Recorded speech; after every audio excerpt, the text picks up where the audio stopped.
And welcome into STL Sports Central Cards 365. I'm Grant Salzman, joined by the great Mike Claiborne. And 8-3 victory yesterday for the Cardinals down in Miami. What was just your instant reaction to that one? Well, it was good to see them take advantage of somebody's mistakes. I thought that was the difference. They got decent pitching out of Liberatore. The bullpen, again, was solid. But I thought they just took full advantage of the mistakes that Miami made. And you know, when we watched Miami earlier this year, they didn't play like that. So maybe it was one of those days. We'll see again tonight. You have McGreevy going. So that should make it even more interesting, because I think guys like Miss, who are apparently free swingers, this could be quite interesting because he's not a swing and miss guy. Yeah, and Miami has been red hot. Some of their hitters, but then you put it together like, oh, these guys, you look at a couple guys, Stowers has been red hot. Why aren't they winning games? It's because mistakes like that yesterday. They're booting balls at second, third. Ran out of gas. You know, and their starter got out to a great start. I'm saying to myself, we may have a problem with this guy tonight. But he ran out of gas. Cardinals had him fall off a lot of pitches. He didn't get any help, as you mentioned, from his defense, and it all added up, you know, and it caught up to him, and he was gassed when he came out. And the bullpen, which had been pretty good leading up to last night, they failed. You mentioned the defense, and it was just not a good night for the Marlins. So the question is, when you play that poorly, do you have another one of those games in you back-to-back? You know, in the big leagues, seldom do you see a team play like crap one night and come back and play even worse the next night. Yeah. Let's talk about Matthew Liberatore. He goes 5 innings. He pitches into the 6th, didn't record an out in the 6th. His final line, I believe 5 innings, couple strikeouts, 3 earned runs. What'd you make of his performance? I thought he was better. I'm not sure if that's the Liberatore that we signed up to have, but it was better. He's got to figure out how to push through. I think the issue with him is when his velocity drops, so does the productivity. And that was something they keep an eye on a great deal with him. And last night he seemed like things were going well, and I thought they pulled him before things started to spin out. Because it seemed like too in that first inning, it could have got ugly quick, and he was able to kind of reel it in, and then he was all right. But with that velocity dropping, do you think that is part of how many innings he's thrown this season? I think that's part of it. I think what he's thrown 138 innings now, I believe. That's a lot compared to 83 last year.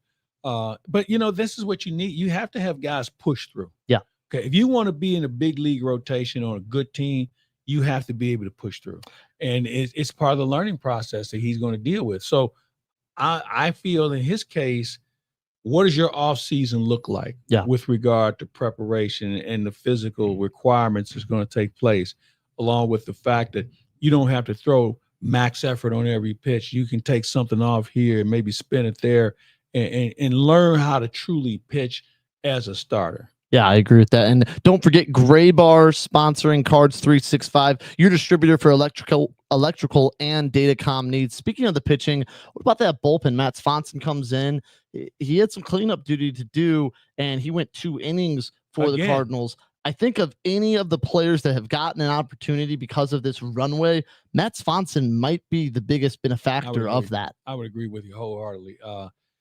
Everything he's done, and remember, he had some closing experience in the minors, and you can see that approach that he takes that is very impressive, very aggressive. But it impressed me the fact that he has no problem going inside. He's now felt more comfortable throwing a sweeper, and with the other pitches he throws, I think he can be a handful. And maybe he's a guy you look at on the back end of your bullpen a little bit more. Maybe Leahy finds a way to make himself more assertive, because I like Swanson's stuff late more than I like JoJo's. And I think JoJo's been effective, but Swanson can touch 97, 98 along with bringing it back. So if you, let's say, things obviously will change in the bullpen from this year to next, but those three guys, would you think something of a JoJo, your 6th, 7th lefty specialist, maybe Swanson, your 8th inning guy, and O'Brien, your closer right now, or what would you do with that right now? I think so. I'm of the belief in today's game you have to have 2 experienced guys with closing experience in your bullpen because you can't use the same guy every night. No. So I'm of the thinking that this may be split up between O'Brien and Swanson. Yeah. And maybe JoJo if you're, left-handed loaded in the 9th inning. I think that's a pretty good combination, not to mention some other people we want to still take a look at. We mentioned Leahy briefly. Where does he fit into this? Or is Leahy a guy you want to look at as a starter for next year? So there's a lot of balls in the air with regard to how this team is going to look when the season's over. It's going to have a different look when the start of spring training takes place. It's going to have an even different look on opening day, and it'll have another look 2 or 3 times during the course of the season. Now, what is your take? There's been a lot of discussion about, is Kyle Leahy a starter? Could he get stretched out and maybe be that guy next year? What's your take on that? It's something. It would be unfair to say, all right, I need you to give us 5 innings tomorrow night. Can he? Perhaps, but I don't know if that maybe that defeats the purpose. I think that's a conversation you have in the off season. When you have your exit interview, you say, this is what we're thinking. We'd like for you to come in and be prepared to stretch out. But do you think too, it could be either we're going to make you a star? I think there needs to be something given to Leahy. You're a reliever. So let's throw away the 5 pitches. You don't need those. Let's get really good at 3 to 4. And that could maybe mold him into a better reliever in the future, or he's a starter stretched out working on all 5, 6 pitches he has. I have no problem with a guy who starts with 5 pitches. Yeah. The way the game works now, guys sit on pitches. If they know you're a 3-pitch guy, they know, okay, I can eliminate that. He's not able to throw this over for a strike, so I'm going to sit on the 4-seamer or whatever. I think when you have those other 2 pitches at your disposal, not necessarily to get people out, but to show it to them, that's all you really need. And the big mistake we see with a lot of pitchers today is they show you everything they have in the first 2 innings or the first round of batters. You have to have something in your back pocket so that third time, and you want to be there for the 5th and 6th. Exactly. You want to be able to have something that's going to keep them off balance. So for a guy who is comfortable with 5 pitches, I'd leave him in there. I really feel in his case, it's about durability and not making sure you get yourself immersed in the max effort throwing on every pitch. That's how guys end up with 90 pitches in 5 innings. So you got to find a way to be more economic with regard to when you throw pitches. And I want to touch on a couple things from yesterday before we move on. What about Nathan Church? What have you made from him? 2 games in the big leagues, yet to get a hit. His at-bats have been okay, but a great play in center field yesterday. It was a good play. I think there's 2 guys that could have made that play. He and Victor Scott. Yeah. I don't think Nootbaar would have been able to make that play. I don't think Hampson would have been able to make that play. It came at the right time of the game. That's important. But the hitting, he hit well down in Memphis, and he'll find it. I think so. I'm not throwing him out on the street after a couple of games. He's trying to figure them out. They're trying to figure him out. And the question is, what do you want from a guy at this stage as far as hitting is concerned? You want him to, is he a 300 hitter? I don't know. Is he a 275, 280 hitter?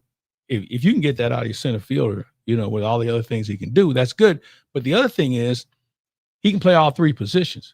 So just because he's in center field tonight, don't think that the left fielder should be feeling comfortable about his job. Well, it could make that defense elite if, let's say, later in the season or next year, he's on the roster. Pairing that type of defense in left or right field with Victor Scott would really make this a dangerous defense.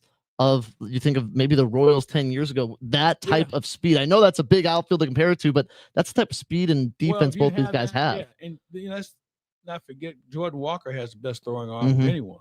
So if you have those 3 in the outfield, defensively, as you mentioned, and the way this team has to play defense because they don't score a lot of runs, and who knows what the pitching looks like, you better have somebody who can catch the ball. Yeah. And another batter I want to touch on is Nolan Gorman. He is just such an anomaly. Hits the home run, or it just strikes out 3 times, then hits a home run. Strikeout twice yesterday, but it's in those strikeouts. His at bats were pretty uncompetitive before that 9th inning home run. I think he got on with a walk, but besides that, when he strikes out, it's normally 3-4 pitches, and he's chasing a slider outside. He gives away a lot of it. Yes, what you're saying. Uncompetitive. And I really feel at this point, you probably have seen enough of him to make a determination. And I don't know what that will be. I think that the offense is so sporadic that you just say, man, if we put our eggs in this basket, this is what it is. And do you have somebody that can pick him up? Yeah. See, if you had some other guys in the order who could pick him up when he goes through these slumps, he could probably live with it. But if you don't have anyone, now it's even more glaring. And I think that's where they're at now. How do we make this not look glaring? And so that's the big question, and where they take it from here, we'll have to see. Because you mentioned, when we're talking about the defense, how the offense doesn't score enough. If they're a top 5-10 offense in MLB, you can have a guy that's going to hit 30, 35 home runs and strike out more than half of the time. Last year he was almost set the strikeout percentage record had he played every day. Yeah. And here's the other thing you have to take into account. You're going to sacrifice defense here. Yes. Okay. Unless he comes back in my opinion, better shape, you're going to sacrifice a lot of defense. Now, remember, we just finished watching Nolan Arenado, okay, who's the best we've seen in 10 years. So you have to say to yourself, okay, we're not going to have Arenado picking it. We have Nolan Gorman. And Nolan Gorman, he gets erratic with his throws, but he's played third base most of his life. They moved him to second base a couple of years ago, but he was a third baseman all through his life. So it's not like he's unfamiliar with the position. So they have to make a decision. Is he a guy moving forward? Yeah. And so I'd love to be a fly on the wall this offseason, because there are going to be some hard decisions being made. And I think because you have a new regime coming in, everything's on the table. They don't owe these guys anything. They didn't draft any of these guys. They didn't sign any of them. So they can easily cut the cord and say, I think I have someone better. And that's what they're here for, to be better. And how much easier does that make it? Because let's say Mozeliak had another 5 years. It's hard just for anybody. You draft, you develop, you get this guy to the big leagues, then you got to let him go. But Chaim Bloom, like you said, doesn't have that attachment. So do you think this almost could be coming at the perfect time? Yes. The decisions. There's no doubt. There's no doubt, because the Cardinals have missed on some of these guys. And I say missed, maybe they were in the draft position was a good position to be drafted, but from a developmental stage, we haven't seen what we thought we would for a guy picked in this slot or a guy picked in that round.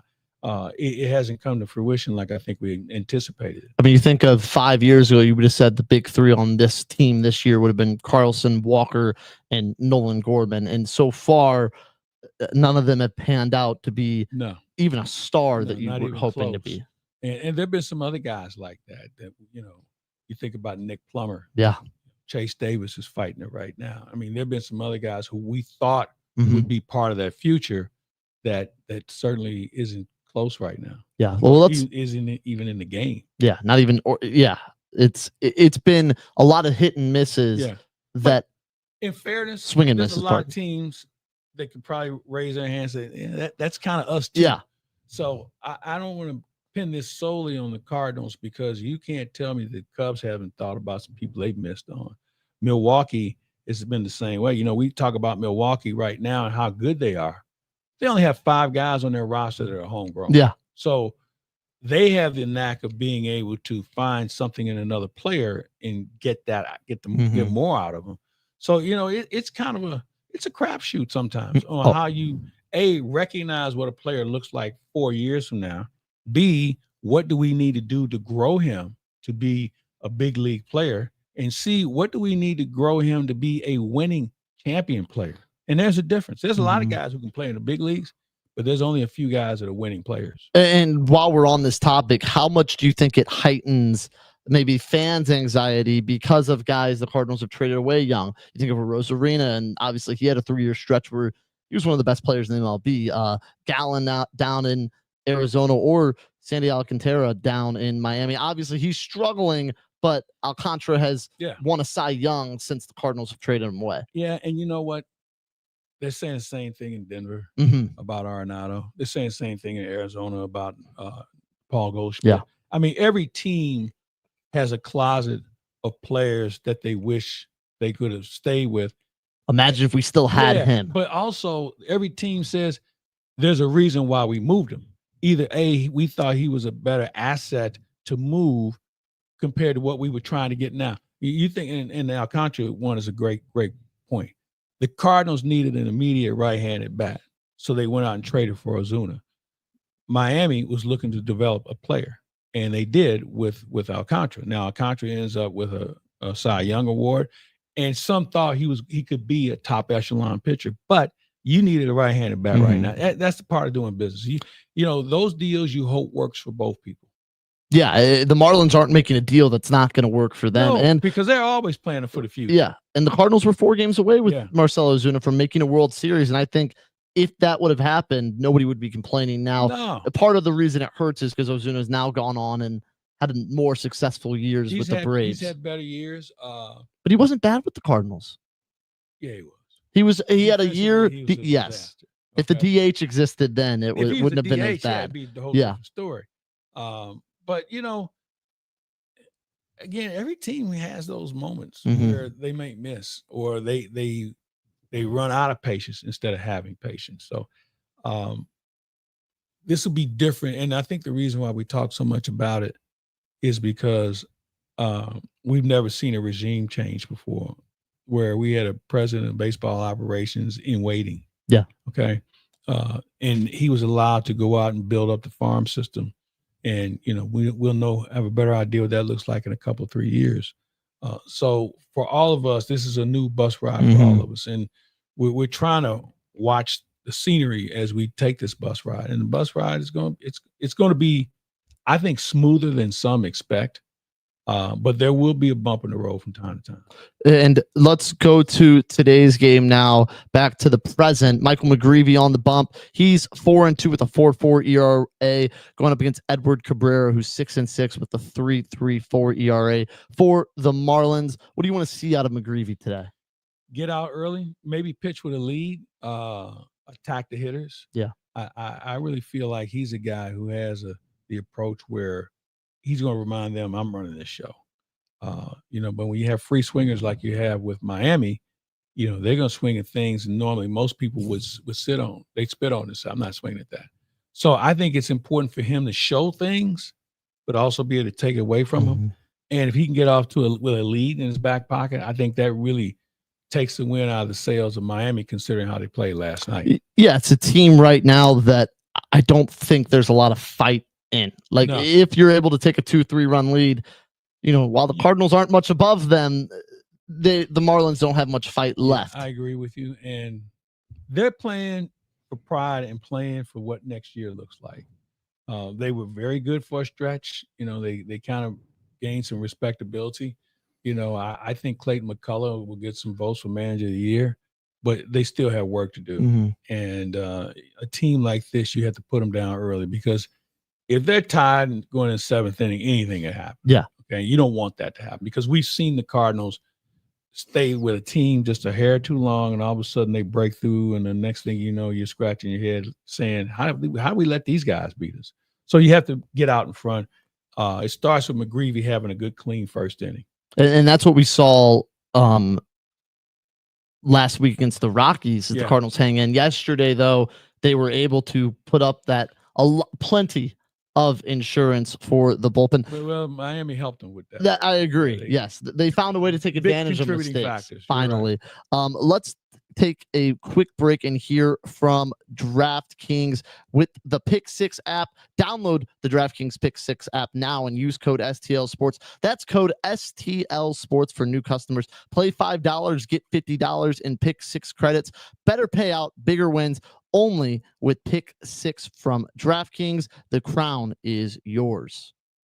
Gambling problem? Call 1-800-GAMBLER. Help is available for problem gambling. Call 888-789-7777 or visit ccpg.org in Connecticut. Must be 18 and over. Age and eligibility restrictions vary by jurisdiction. Pick 6 not available everywhere, including New York and Ontario. Void where prohibited. 1 per new customer. Bonus awarded as non-withdrawable Pick 6 credits that expire in 14 days. Limited time offer. See terms at pick6. What is it? Gambling problem? Call. Why is it? Oh, wait, here we go. Wilson, sorry. And we're back here on Cards 365. Now I want to talk about Jacob Marcy for the Miami Marlins. He is in August leading the MLB in average on base percentage, slugging, runs created, WRC plus, FWAR, OPS, and doubles. Have a good month. Pretty good 19 days there. Yeah, and that's good for him. And you're going to see guys like that break through. And I've always felt like you're only as good as the second time they see you. And he's done a nice job. And I think I'll give him credit for this. I know it's a small sample size, but teams can kind of say, all right, he's a hot guy, and they break you down video wise. They talk to guys in the minors about what you do and what you can't do. He's been able to adjust. I would just say, don't pinch him, don't wake him up. But they're fun, and it's a tribute to the organizations who say, let's take a shot and let's take a look at this guy. And it's also a tip of the cap to the coaches and managers in the minors who have helped him ascend in the manner that he has. Now, can he keep it up? Well, let's see. I'm sure he's saying, why not? Yeah. And I would say, oh yeah, because this is the big leagues, and big leaguers make adjustments, but it has been fun to watch. And he now has something to build on going into spring training next year. Now, do you think, and this is just an interesting thing as we close out this show, with a guy like Marcy, which I think when you watch him, he's as carefree as you can be. He's up there to hit. He's not up there to walk, strike out. He wants to get on base with this bat. Do you think that runway that the Marlins have had, it seems like 1 through 9, might be more of what the Cardinals needed this season? Because there was a lot of question marks of, how are we going to get him and him? And what the Marlins and that organization has done, feels like they have 9 to about 12 guys that they know day in and day out they're going to play 4 or 5 games a week. I would agree with you. I think the 2 teams that I've seen this year that have some very attractive pieces are the Marlins and the Colorado Rockies. The question is, will they be able to keep them together? Will they continue to grow? And will they be able to really just get – I'm of the belief when you see so many young players, it's always good to have a veteran player around to show them, okay, we know you know how to play. Now let's show you how to win. Yeah. And, it will be something to pay attention to see what the Marlins do in the offseason to ensure that these young players that they have are getting the proper veteran guidance. And if they do that, all of a sudden, that National League Eastern Division could be more than interesting. And if you have a hiccup, be at the bottom of this thing looking up. I mean, that's a division that could someday have every team in it 500 or better. Yeah. Now, last thing here, Rob Manfred talked about expansion and possible division realignment. Yeah. If Mr. Claiborne, you're the commissioner for one day, what is the Cardinals' perfect division? Let's say we're assuming 4 or 5 teams in it. What's the Cardinals' perfect division? Kansas City, St. Louis, Chicago. Both Chicago or just the Cubs? It makes it easy on travel. I was reading that yesterday. I kind of want to throw Houston in that. Back to the old NL Central? Or do you throw Nashville in there? Nashville being an expansion team, man. Nothing wrong with beating up an expansion team for a couple of years. So I'd do that. I think I'd throw Nashville. Yeah. I think it's a little bit of a bummer because the 5 teams in it also seem perfect. Like you have been able to grow these rivalries. Obviously the Cubs always, but really with the Brewers, since they've made that switch to the NL, obviously the Reds as well. It's very, I don't know. Take some getting used to. The Central, I feel like, is a very perfect division right now. It is. From a travel standpoint, it's really good. But with change comes a little adjustment. You know? So I'm just glad we're talking about it because right now our alignment is totally flawed. Yes. And the schedule is flawed. So there are a couple of things I would do differently. What I would also do is you'd have Monday or Thursday off every week. Every single one? Yeah. And here's why. If you're going to make us play these games no matter what, because they all mean something now, then on one of those off days, that's when you play a makeup game. And if you're not making that game up, then you actually have a day off. You show me a pitching staff that wouldn't enjoy a guaranteed day off. I think there's a lot of pluses to it. Now, some would say, well, it makes the season long. We'll cut back some of the games. 10 games. Yeah. Cut back 10 games. 12. Let's go 150 exact. You'll never know the difference. And now the players will say, well, we want to get paid for 162. Well, but you're not playing 162. So we'll prorate the salary. Everybody takes a little bit of a haircut. And you know what? Maybe there's more money bonus-wise if you get in the postseason. I like that idea. Now, the last thing I'll say is I saw one, it might have been Bleacher Report or ESPN, a realignment without the Cardinals and the Cubs in the same division. I think that would be a travesty. And if you're going to do that, then you have to make sure I don't like it. I was going to say, maybe you have to find a way to make sure you play the Cardinals at home in Chicago, at home. Yes. But 2 series against the Cubs would be unfair. So the Cubs go where we go. I agree with you. So they got a lock. Yeah. But no, I want to keep the White Sox in too. I want to beat them. So put the White Sox and the new Nashville team in. Yeah, and then watch us win 112. Well, anything left on tonight's game? Anything you got? No, I'm looking to forward to it. I'm looking forward to seeing how the Cardinals respond after coming back and winning last night. One of the things the Cardinals had a problem with when it comes to bad teams is putting a couple of wins together. They've always had problems on getaway day. So if they can get this one under their belt, win the series, and now go out tomorrow with Palante, it is Palante tomorrow. Yes, yeah. So we'll see what he can come up with, as he was a little bit better after he got rocked. So we'll see what happens. Well, that's all today for Cards 365. For Mike Claiborne, I'm Grant Salzman. Cardinals and Marlins first pitch at 5:40, and make sure to stay tuned right here on STL Sports Central for the Cardinals post-game show, and we'll see you later tonight. All righty. Nice job, man. Thank you. Good